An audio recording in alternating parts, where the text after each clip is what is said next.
Hello and welcome to Pantheon of the Geeks. This is a review of Codex Skitarii. Yay! Cool. So we've got to pick this up today along with some of the Sicarins, which we've done some videos for, which you may have seen yesterday. Depends on when this video goes up. It might be today, it might be yesterday.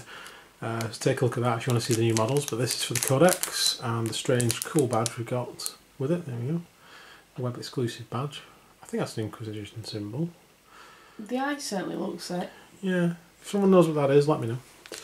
And we've got some car stickers, which is, you know, just what you want from Games Workshop. It's cool actually, I like them. Car stickers. And then we've got, what we really came here for is the cards and the book. Well, the cards were web only. Web only, yeah, because you couldn't get by them in the store, so we had to order them. Let's take a look. Got the secure objective cards. There you go, secure objective cards on the side. We've got the AdMech like on the front cover of the book. And then we've got the directives, protocols, imperatives. These are the different imperatives which you'll see in the book. I'll show you these now though. So +3 weapon skill, -2 ballistic skill. +3 ballistic skill, -2 weapon skill. They all seem to have this Doctrina imperatives special rule. 2 to weapon skill, 1 from ballistic skill. Remind me a bit of the 2 to ballistic skill, 1 from weapon skill. Corn.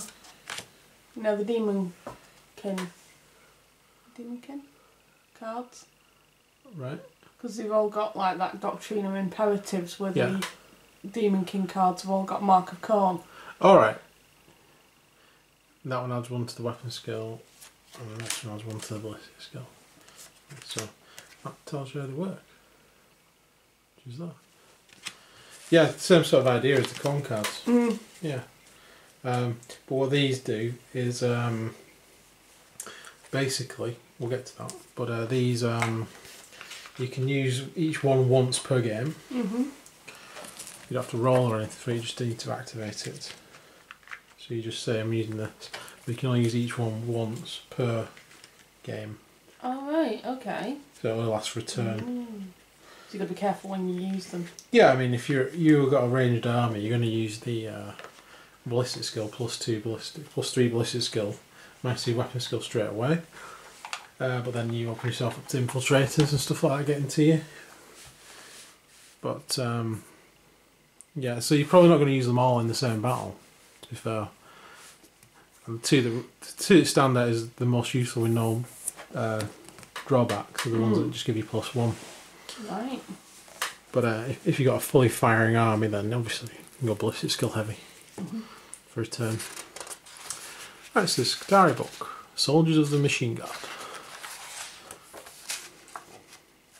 So it's about the same width as the Harlequin book, this thing.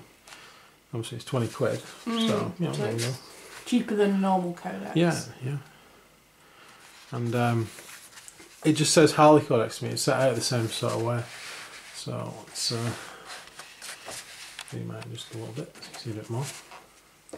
So again we have the background at the beginning bit, we've learned a lot of this from White Dwarf. There's a few little bits in here as well, it tells you about individual Forge Worlds.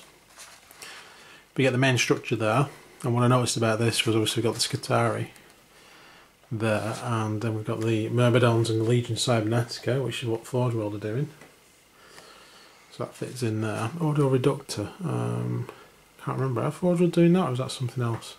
I'm not sure, I'll have to have a look, but I know they're doing the other two. Yeah, obviously they've got the Titanic, College of Titanica, Titan Legions, and the engines of the Omnissiah there. Yeah, now something you noticed was this Cult Mechanicus. Yeah, because I've heard rumours on the interwebs that they're going to get in the Codex, the AdMech, and it's going to be the Cult Mechanicus. These are just rumours, so I'll believe them when I see them, and I advise everyone else to do the same, and not get too caught up on it.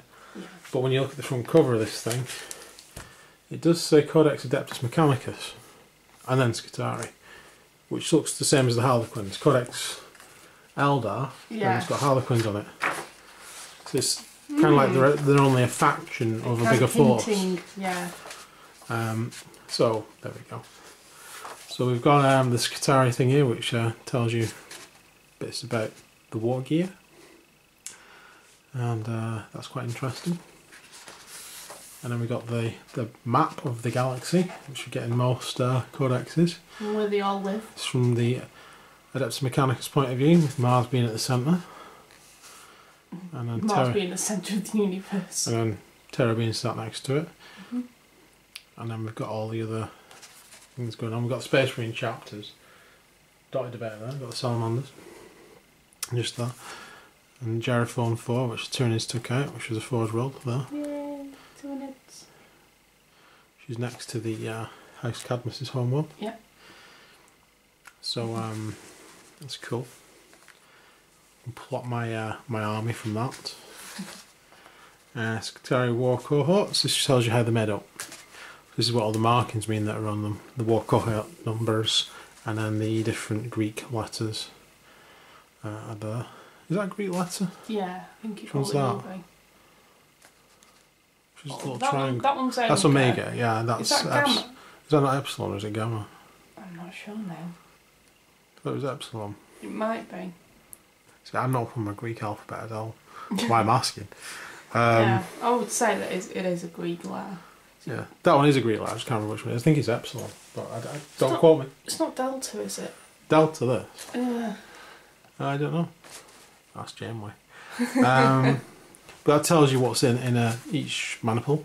So we've got Rangers, Vanguard, Infiltrators, Rust Stalkers, Cavalry, and Dune Crawlers, which is everything that's come out. Which we'll get to the formations later. You'll see that there's one of them in each formation. So there you go. So there's plenty of information in this book, so you can tailor your army. A little cool thing about Mars is how it's terraformed into an Earth-like planet, and then destroyed by Adeptus Mechanicus, so it turned back into a red planet. What's the point in terraforming it? There we go.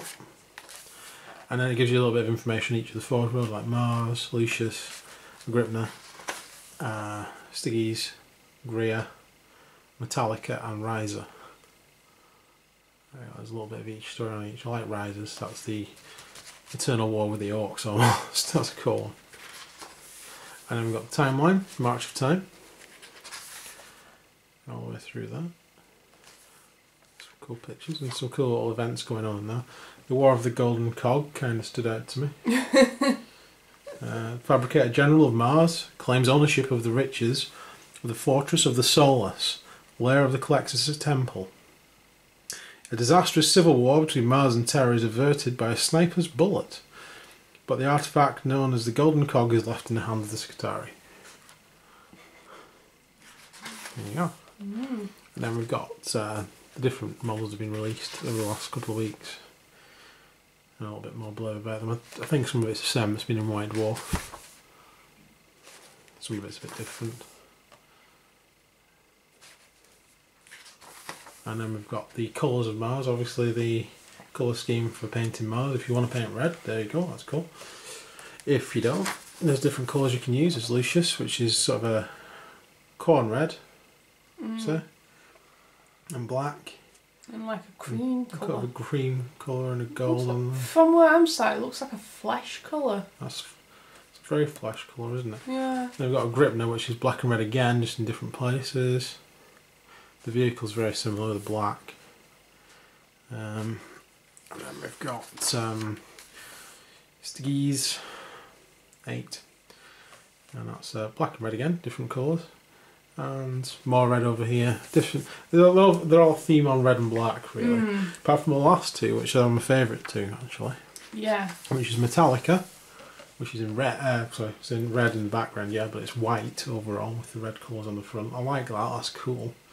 And Riser, which I also like, because I did cross my mind to paint the Dark Mechanicum in orange, but now I've seen it on the Ryzen ones. I'm not going to do the orange. I'm going to do mine green, as I was planning on doing. Because I assumed one of these colour schemes would probably be green, because sometimes you see the Titan Legions in green colours. Yeah. So I thought they might have done a green Forge World, which there will be out there somewhere. But I'm going to go with green for my Dark Mechanicum, because everyone wants to see Dark Mechanicum, so do I actually. So I'm doing that. And me. And you. Yeah. But if I was going to do a Loyalist Mechanicum, for me, I'd pick one of these two, because I like them both. Probably Riser, because I don't have an orange army, because I don't really collect Tau. It's about the only race I don't collect. And there's no particular reason for that, I just never got into them. So, Riser, that'd be the one for me, I think. That's cool, I like these two the best. Mm. They're the most different. Cause They're the most different, yeah. As much as I like red, and it's one of my favourite colours, I just think it's a bit bland after a while. You get. And we've painted a lot of red armies. We've got Blood Angels, so that's a lot of red in there. We've got. So you got to really, Kraken, you got to really love red to keep painting it on every army. Yeah. But I like a bit of variation. Mm. I mean, even my Dark Elder, they're red, Mm. with different colour red, but red nonetheless. So Riser, that would be the one I'd do, I think, if I wasn't doing a Dark Mechanicum, because I like the look of that. So if anyone out there wants to do a Mechanicum and it's not red, these are two good options for you. Plus I like Riser because it's in the middle of an Orc war and the Orcs are fighting on the surface of the Forge world. Mm-hmm. So the mech boys are building stuff and then these guys are building stuff and it's just like going at each other. Plus Riser's pretty near the Salamanders and Talan, which are probably my favourite Imperial Guard and one of my favourite Space Marine chapters. Yeah. And not so far from Ace Cadmus as well. So I could see a storyline coming together where I might get some more ad mech in the future, dear Lord, and just a couple of squads maybe, not a battle company or anything like that, just a couple of squads, maybe going in Unbound army from around that area where it's got Talan and some of these guys in and some Salamanders and some House, you know, so you can see like a theme. Yeah, a bit big themed, yeah. Like people have been spent, I could see me doing like a small army, well it wouldn't be that small, but a bit of each. And I better let our bank know what's going on then. yeah, we've been raided by Games Workshop again. I wanted a month off, but these guys are just too cool. So there's a Tau fighting the Admech, Skitarii. And you pointed out the heads are very similar. These guys' heads on the Tau to the those guys there they are. To those guys. Yeah. Yeah. Which is one right here actually, because we've done the videos for the other ones. Those heads there. Yeah, they're very similar and it's all like drones' heads, aren't yeah. they? So the and even these things are very much like the walkers. Yeah.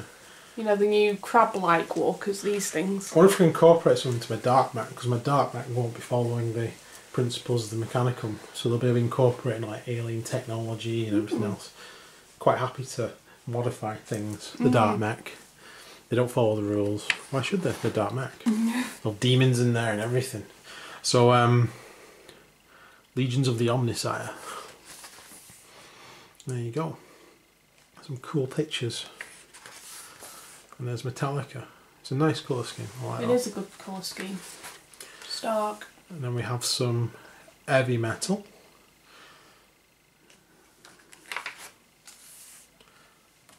So you don't need to buy Visions, you just get it all on the Codex anyway, so it's point. And I like the way they've done the bases. This is one of my favourite things. I like the way it's barren, but it's got stuff on it. Yeah. You know, it looks good with the rocks, and then it's got this Martian red. And then we've got like bits of metal strewn across the surface of Mars. Maybe like it is at the moment with Crash Beagle on there. Yeah. And then here we are, the Forces of Skitarii. So this is the actual formation chart, if you're using the formation chart, not the formations themselves. 2 troops as mandatory, and then we've got 6 additional troops, if you wish, 4 elites, 2 fast attack choices, 4 heavy choices, and a fortification. So there's plenty of room to put in your onagers then in there, and loads and loads of other things, if you want to do it that way.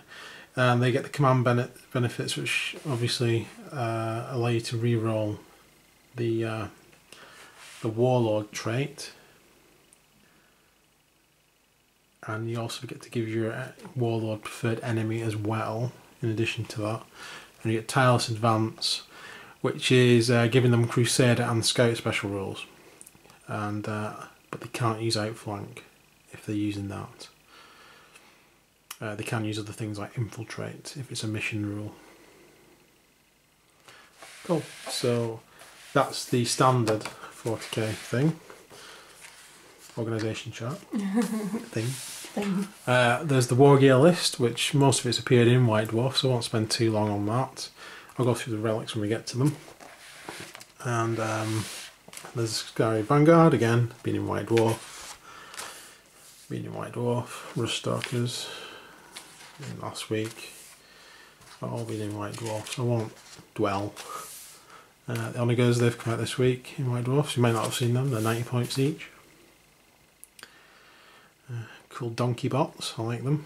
Donkey bots? That's what Onager means. Is it? Apparently, yeah. Oh, right. The Romans named their catapults after them because of the kick that they had. That's the story I heard anyway, the legend. Yes, I remember hearing that on the History Channel now. Yeah. So that's probably where I heard it actually. So Onager is a donkey, basically. Donkey Dune crawlers. And there you go. So the options, we get some new toys with them. We get what is it? The twin-linked heavy phosphorus blaster, neutron laser.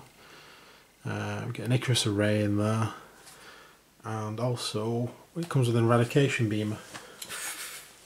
So you get to choose one of them basically. Oh. The Icarus array is death to flyers basically. You see the rules for that. The neutron laser is a single death to anything that it hits, but it's just a single shot, you get rid of that. The eradication beamer is based on range. The closer you are to it, the more dangerous it is.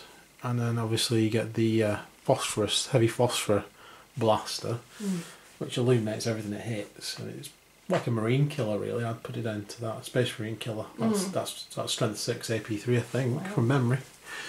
But that's all in White Dwarf. And then we've got the formations. We've got the battle maniple, which is what was earlier in the Codex. And that's one of everything, basically. So 1 Vanguard, 1 Rangers, 1 Rust Stalkers, 1 Infiltrators, 1 Dragoon or the Iron Strider, and then 1 unit of Doom Crawlers. And then that gives you Crux Mechanicus, which is the same special rule, which is a reroll and the preferred enemy special rule in addition. You get Deadlock, which molds from this formation that within 12 inches of the Onager get leadership 10. And you get Talos Advance, which is the same rule from before as well with the Crusader and Scout, but can't use Outflank. So I think that's a pretty good thing to aim for if you're starting an army off. A battle maniple, well, one of them. Considering you only need one of everything. Yeah, pretty much one of everything. Fairly I like that, and I like the way games... cheap option in a way. It is, because you're just getting one of everything, so you got a bit of everything, and you're not having to go it's just like nuts. one box set of everything into really, you're not having to buy So you can start multiple. on that. Well, then move on to the War Cohort, if you wish. Which is 3 of them, basically. Yeah. So that also gives them the enhanced imperative resolution. If your army includes 1 or more detachments or formations with this special rule, once per game you can choose to reuse a doctrine imperative. So you can use one of your things twice, which is quite useful actually. So if you're going big, you'll start with that, upgrade to a War Cohort. And then we got some other formations which just involve various units, like the Skitarii and Kilcade. So if you just want Infiltrators and Rust Stalkers, because they are very cool models. They are. 3 units of Rust Stalkers and 1 unit of Infiltrators will get you this. And that is Malignant Susurrations. I don't even know what that says. I can't read it from here. Malignant. Oh god, I can't read definitely. I need to put my glasses on. All enemy models in 12 inches of the Infiltrators from this formation are affected by the neurostatic aura special rule, so it increases it to 12 inches basically. And slaughter sprint once per game or on any game turn after the first. Rust Stalkers from this formation can charge in the assault phase even if they've run, so it gives you a speed boost and a bit of a extension of the range of the Infiltrators. So it's not a massive thing, to be honest. You can only use the speed boost once. Okay, but it's nice if you just want them and want like a big unit of these guys going out with other things that you might have. You might not want a full AdMech army, you just might want this formation added on to them. That's pretty cool. And then we got the Iron Strider Cavaliers, which is 2 units of Dragoons and 1 unit of Iron Strider Ballistarii. Thank you. Ballistarii, isn't it? Ballistarii. Ballista. That gives you acute senses and outflank. Standard, so even though you couldn't use it before, you can use it on these guys. Ident confirmed, which allows you to pick a character from the enemy army, and our models in this formation reroll failed to wound rolls against that character. Yeah. Yeah, let's just give them all last cannons and then just blast blast the whatever you daylights want. out of anything. Oh, reroll fails. Done. Now you've got mind-linked hunters. Models in this formation can always trace the line of sight through other models in this formation without conferring the cover save for shooting through an intervening unit. Okay, fair enough, that's handy. The News Titans. All units in this formation must be placed in reserve when making reserve rolls. Start from the first turn. In addition, all successful roll uses arrive from reserve. So just basically reserve the whole formation. You start making rolls from the first turn, that's it. So that's a pretty good formation, especially since you use outflank. You see them coming on to just basically surround your enemy. That's not bad. But again, that's an expensive formation because you've got to buy a lot of these. You only need 3. It's because you've got 1 in each unit, so you have 2 dragoons and a ballista. And that will make you a formation of that. So between 3 and 9 you can have in that. Is there 5 in a unit? Is it 3 and 15 then? I think so. I don't know. Can't remember off the top of my head. So that's the formations, followed by another cool picture of the Dark Elder getting stuck in there. And then we have the imperatives, which I showed you on the cards. We have the Army Special Rules, which basically tell you to use the imperatives, which is there. At the start of your movement phase, you can choose to use up to 1 imperative from the list. Protector ones will increase the army's abilities in the shooting phase, and Conqueror ones will increase the assault phase, which is pretty obvious from whether you increase the ballistic skill or the weapon skill.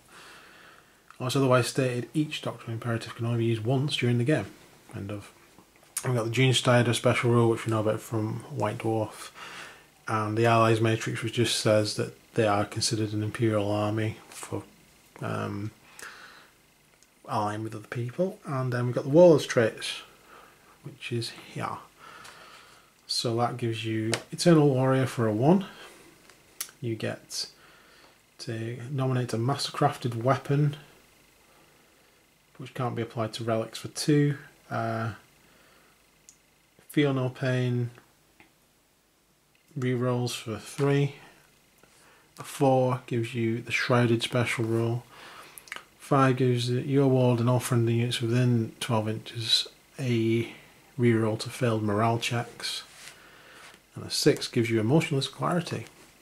When your Warlord and his units fire Overwatch, the ballistic skill is counted as being 4 instead of 1. This does not affect bonuses or penalties from the Doctrina Imperative special rule. There you go. Then we have the Armoury, which is all the stuff we've seen in White Dwarf again. There's no point really dwelling.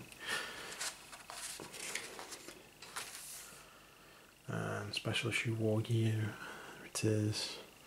Vehicle equipment. I don't know if that's in this week, so I haven't checked out. But you get broad spectrum data tether. I can't even speak today. All models in the friendly units with the Skitarii faction that are within 6 inches of at least one model with the broad spectrum data tether are affected by a Doctrine Imperative. Add +1 to their leadership characteristic on their profile until the start of your next turn.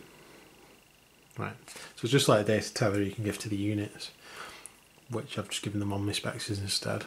And the Manatus? I would say that, yeah, Manatus Force Field. Yeah. And the Manatus 6+ Force Field invulnerable is... save. Yeah, ooh, that's nice. Yeah, that's cool. That's useful for vehicles. And the next one is Don't usually get Mindscape. saves. Mind Scanner Probe even. Yep. I'll let you. If you want me to say. Yeah. If a unit within 6 inches of a friendly model equipped with a Mind Scanner Probe is charged, the charging models do not gain bonus attacks from charging. However, if the target unit was already locked in combat from a previous turn or has gone to ground, the Mindscape probe has no effect, and the attackers gain bonus attacks as normal. Oh, right. Okay. Alright, fair enough. The Relics of Mars. There we go. So what relics do we have? Arkan's Divinator.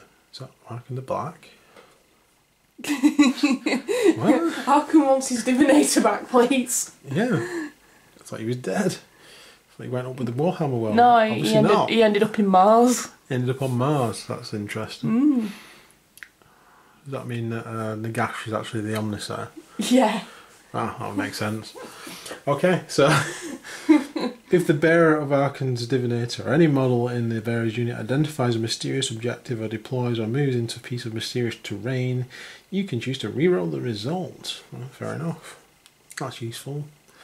If you're using the objectives and you do want to reroll the result because you get a crap one, that's alright actually. I think that's 5 points, I think I saw earlier.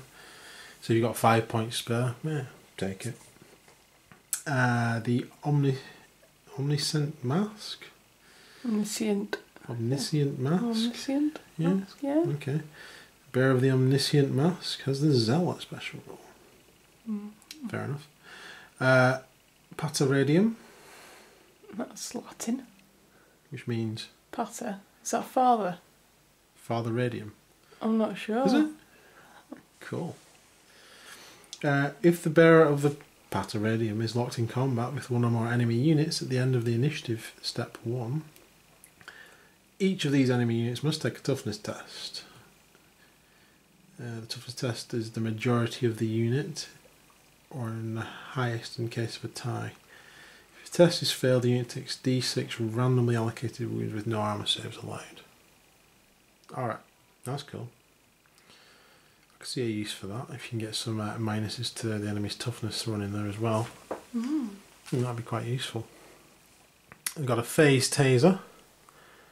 The phase taser, +2 strength, melee taser, interdimensional electrocution. Oh, that sounds cool. What's that?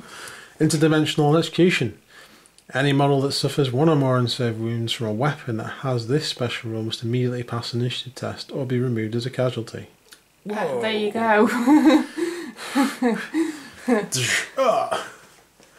Yeah, it's like going through time or something, isn't it? Being electrocuted. Awesome. Nice. Phosphoenix. Range 6, that's poor. Strength 5, that's good. AP 2. Okay. It's a pistol with Lumigen, and it's got Phosphex and Poisoned. 3. It's pretty brutal, but it's very short range. It's brutal but short range. Maybe that might be a useful one. And the skull of Nikola Tesla. I mean, the elder Nikola. Well, it doesn't mean Nikola Tesla. It doesn't say Tesla in it, on it. There's no reference to him whatsoever. Once per game, the bearer of the skull of the elder Nikola can unleash its power instead of firing a weapon. To do so, roll a number of d6 equal to the current turn. Okay. The total rolled is the range of the attack in inches. Okay. All enemy vehicles within range take a strength of 1 AP hit with haywire. Okay. So if you're on turn 1 and you roll 1, it's a 1 inch range. If you're on turn 5 and you roll 6, it's a 30 inch range. So it depends on what turn it is and what you roll. And everything takes a haywire shot. So there's a chance you can take a glancing hit, or you can damage it, or do nothing. I think that was 25 points. It's Interesting. if you know you're going to go up against a guy with a load of tanks, it's pretty cool. Otherwise, I'm not sure on them, to be honest. I can see a use for the Pateradium and the Phosphoenix, maybe the Phase Taser. They're useful. They're not game changing. I don't think any one of them is game changing, but they could all be useful if you've got the spare points left over and you want to add a few things to it. Yeah.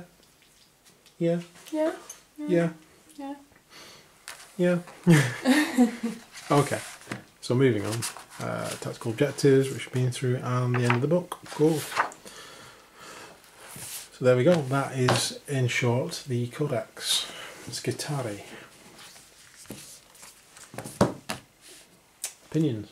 Very, very interesting. Very much like an add-on codex, I think. That's what it feels. It feels like the Harlequins. It feels like the Harlequins in the Militarum Tempestus. Yes. As opposed to it being a fully fledged codex, it's more of an addendum. Yeah, I think that's how it should be used. Yeah. Unless you want to go full out Skitarii. I mean, you could do it with the Codex. And the lack of HQs.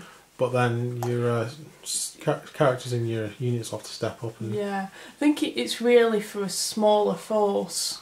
Yeah. If you want a small force of Skitarii. There's nothing wrong with that because I like smaller battles because they can be quite snappy and quick, and you can get quite a lot in a small. So if you battle. want an allies, then I suppose or if you just want allies, good for allies. Yeah, really. I could see these with the Imperial Knights. Yes. Quite happily.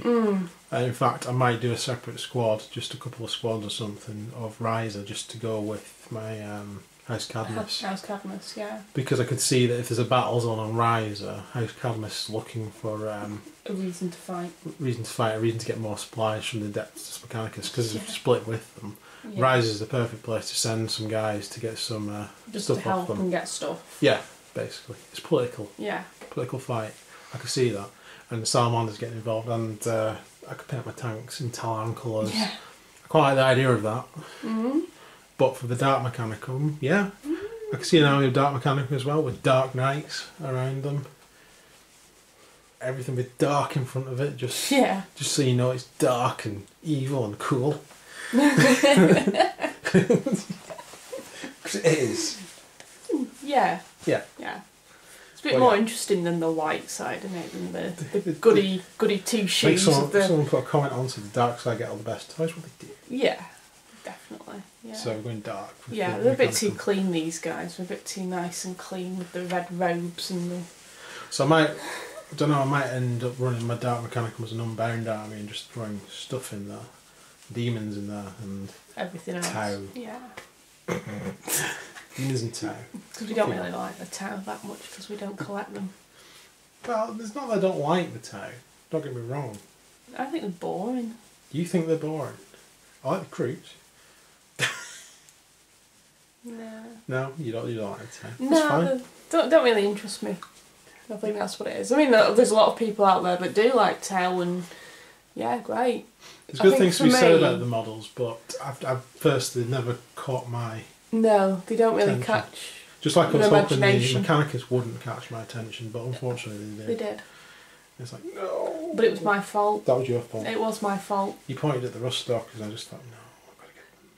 That wasn't that. It was the fact that I mentioned about the Dark Mechanicum and Yeah, I that said didn't do help, them as no. Nurgle. That certainly didn't help. Dark Nurgle Mechanicum. Yeah. It's kind of going that way. So I can only blame myself for this. Yeah. Influx of Fine blaming me. Skitarii into our household. Everyone's blaming me. I accept the blame. That's fine. I'm going to go and cry on Angron's shoulder now. Angron! See what Angron says. Cool. Anyway, we're rambling on now. So, hope you've enjoyed the video about the Codex. Hope it's shown you something you may not have known. And please like and subscribe if you haven't already. Helps out loads. So that's it, really. Yeah. What's coming up? I'm still on my. You're still painting. I'm still painting the Wraith Guard mongrels. Yeah. My dwarves are kind of stopped completely because of the things going on. Yeah. And I've been obviously sticking together the Mechanicum. I might skip ahead and paint some Mechanicum models, so I can show you guys some paint. Let's paint videos. I'll show you how I'm going to paint them. I'll go through stage by stage. I've done a conversion video which will be up hopefully this week, and yeah, then I'll probably get back to dwarves once I've done that, because they're sat there looking at me expectantly. I want to get them done. Yeah. Cool. So, thanks for watching. Thanks very much for watching. And please join us again. We'll see you soon. Take care. Bye. Bye.